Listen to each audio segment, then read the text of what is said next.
Amis téléspectateurs de Radio Télépixel, bonsoir à vous tous. C'est un plaisir pour nous de vous rejoindre encore une fois cette fin de semaine pour notre livraison hebdomadaire qui est Facil It, une émission technologique où l'on parle de technologie, où l'on parle de ce qui se passe, de ce qui se fait, de ce qui se dit dans le domaine des technologies, dans l'industrie des technologies. Et comme on le dit toujours, nos principaux auditeurs, ce sont les étudiants qui se préparent à aborder le marché du travail. On travaille pour eux, on essaie de leur expliquer comment ça se passe dans l'industrie des TI. Et voilà pourquoi aujourd'hui, nous ramenons sur cette plateforme une invitée spéciale avec qui on va discuter recrutement. Assez souvent, les étudiants ont de la misère à subir une entrevue pour une entrevue d'embauche. Je vais vous dire comment ça se passe, quelles sont les principales questions en général que les recruteurs peuvent poser, que cherche exactement un recruteur quand il y a un job offer et puis on essaie de vous interviewer pour voir est-ce que vous répondez à ce poste, et on va discuter aussi des trucs à savoir lorsque vous aurez à passer votre entrevue. Si vous n'avez jamais passé une entrevue d'embauche, c'est une bonne occasion pour apprendre comment ça se passe. Et si vous en avez déjà passé, c'est une occasion aussi pour vous pour apprendre d'autres choses pour pouvoir bien réussir votre entrevue d'embauche avec notre spécialiste qui est un recruteur IT.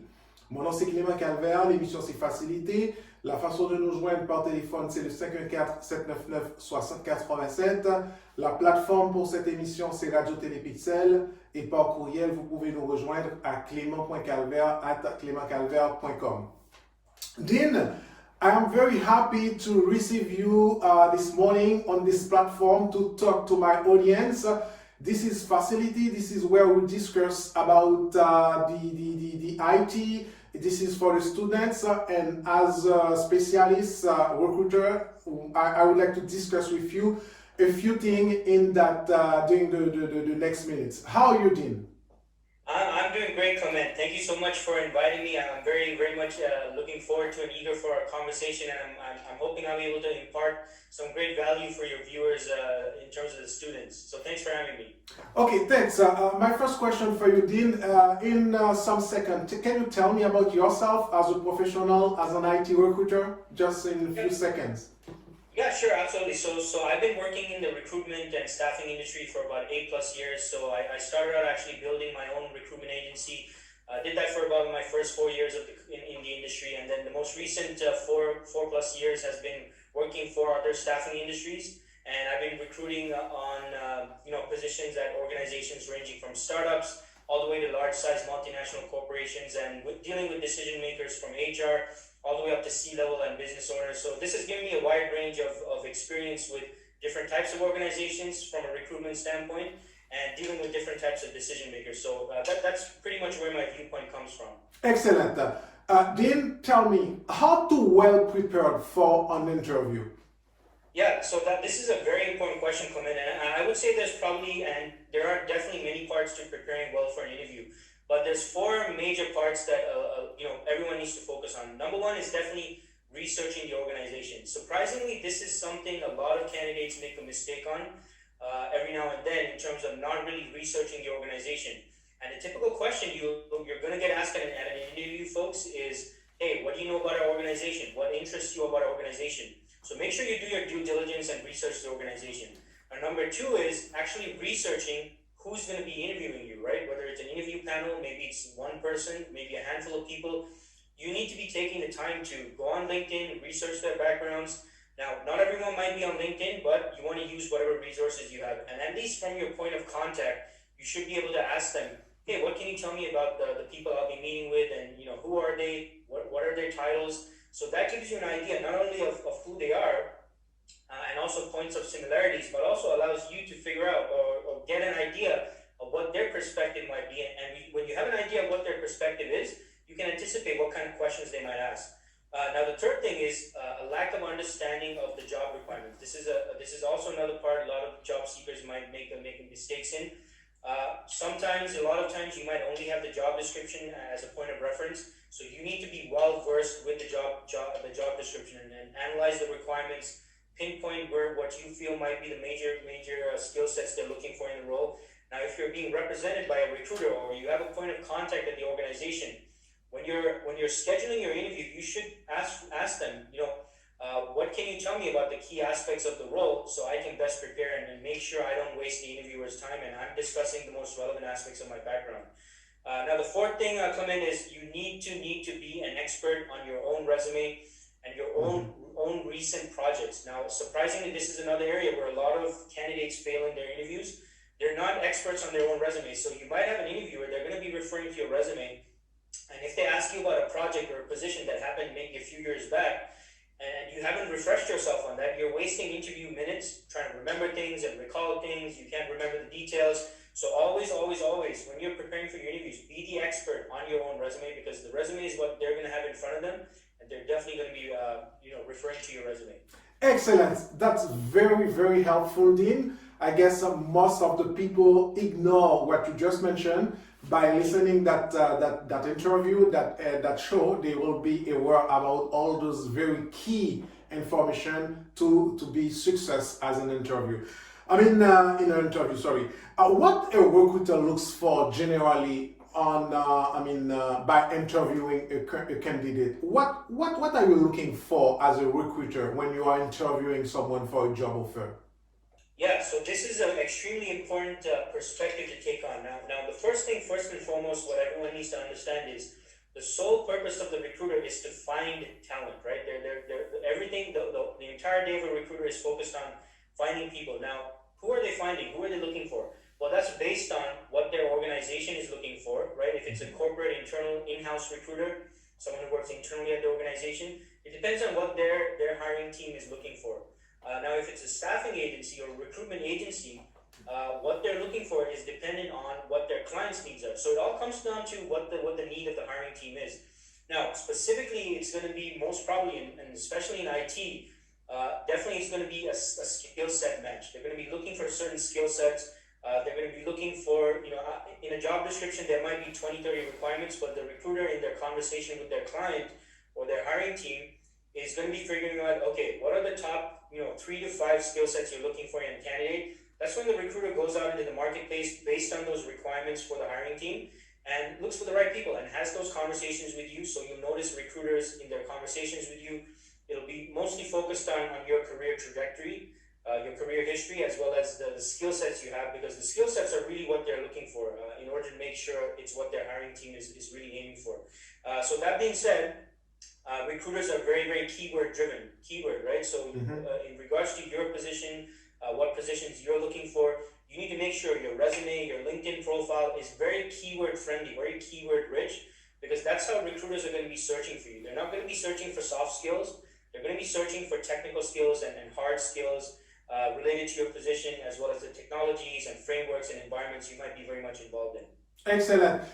Dean, based on your experience, can you tell me what are the 2 biggest mistakes to avoid during an interview?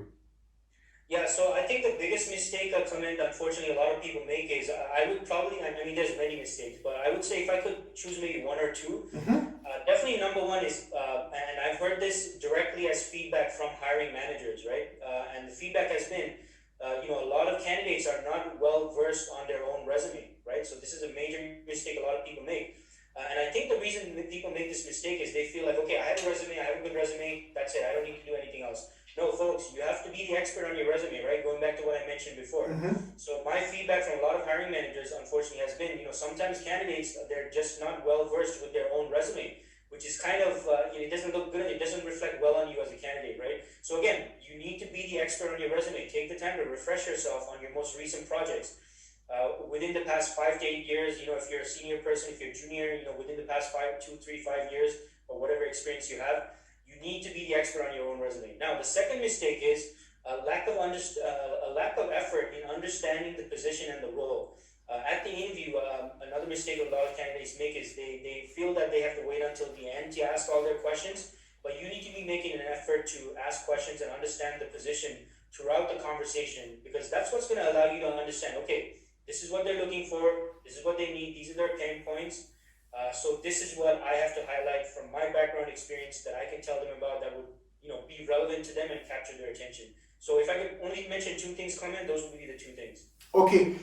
My next question for you was if ever I can ask question during the interview. You just answered that, so I'm gonna rephrase my question. If ever I can ask question to my interlocutor during the interview, what kind of question should I ask during that interview? Sometimes they always ask, okay, you can ask question, but what kind of question exactly can I ask to my interlocutor during the interview?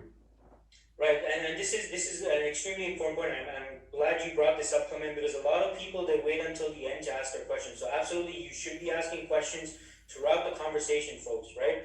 Now, the ideal questions that you need to compile and put together and gather is questions that accomplish, I would say, three things, right? Number one, it allows you to gather more information, learn more about the position, the problem, the pain points, the project, and all that. Second thing a good question should accomplish for you is open up more opportunities to continue the conversation and create more opportunities for you to talk about your value, what you can bring to the table, and how you can help the organization.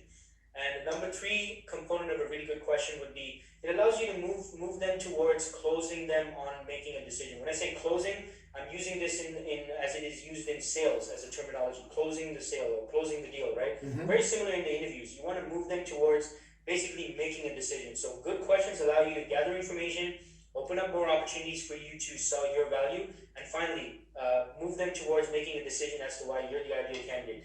Now, not all questions are going to have all three components, but if you have one or two of those components into a good question, that's what you want to aim for. So an example of a really good question would be, Mr. and Mrs. Hiring Manager, why are you looking to hire for this position at this time? So asking this question allows you to accomplish, number one, gathering more information. They give you more details about what they're looking for in an ideal candidate and why they're looking to hire in the first place. And secondly, it allows you to potentially open up more opportunities to sell your value as a candidate. So if they were to say, well, we're looking to hire for this position because of X, Y, Z, then you can say, okay, well, I have X, Y, Z, so you can now talk more about yourself and your value in relation to X, Y, Z, whatever X, Y, Z is. So if you want more information about this, I did recently release a free PDF, so your viewers are most welcome to message me or visit my website and download the free PDF. I shared two more excellent questions to ask as well. Okay, excellent. Dean, how long does a job interview can take? Yeah, so it depends, Clement. So if it's usually the initial pre-screening, the initial phone call, if it's with a recruiter or an HR person, it could be as brief as half an hour.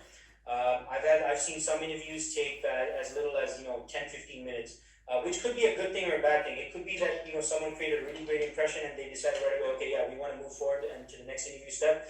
So usually anywhere between I'd say 15 minutes to half an hour at a minimum, but maximum could be around an hour. Some interviews could go on for even 1.5 hours to 2 hours as well, depending on who's present and how interested they are as well. Following an interview, what are the main factors that a recruiter considers to make a job offer to the candidate? I mean, that's another great question. So from the recruiter standpoint, this goes back to what they're primarily looking for, right? So they're looking for skill set. That's the main thing. Skill set fit for the requirements of their organization or for their client if it's a recruitment agency. So that's the main thing that's going to help the recruiter determine whether they feel confident moving the process forward and really presenting this person. So aside from skill set, of course, is communication ability. That is important, whether you're aiming for a technical or non-technical role. You have to be able to be a good communicator, a good team collaborator, and someone that also could potentially be from the kind of industries their client wants or their organization wants, types of projects, types of technologies, frameworks, all these things. As well as, again, someone who's able to mesh in and fit in well with the team as well. Now, the ultimate decision to make the hire, of course, is beyond the recruiter's control. That is entirely up to the hiring manager or the hiring team or who are the real decision makers who make the decision. But do not underestimate the opinion of a strong recruiter, and especially someone who has a strong relationship with the hiring manager or the hiring team, or if it's a staffing agency who has built a great relationship with their client. So those opinions still do count. So always go in with the intention to create a great impression, communicate your value and your ability, and really show how you're the ideal fit for the position that they're interviewing for and considering you for. Dean, I don't have words to thank you for your time today to share those very important information to my audience. This is very important information. The reason why, because a lot of people, ignore the way to address a job interview.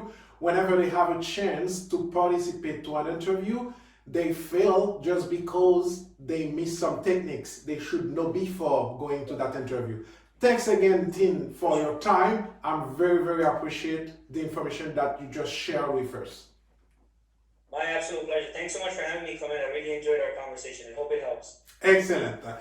Mesdames et messieurs, notre invité a été Dean Kulaweera. Il est un IT recruteur spécialiste basé à Toronto. Avec lui, on a discuté le process de l'interview lorsque vous avez à passer une interview pour un poste en IT. Comment ça se fait? Comment vous préparez? Quels sont les principaux types de questions?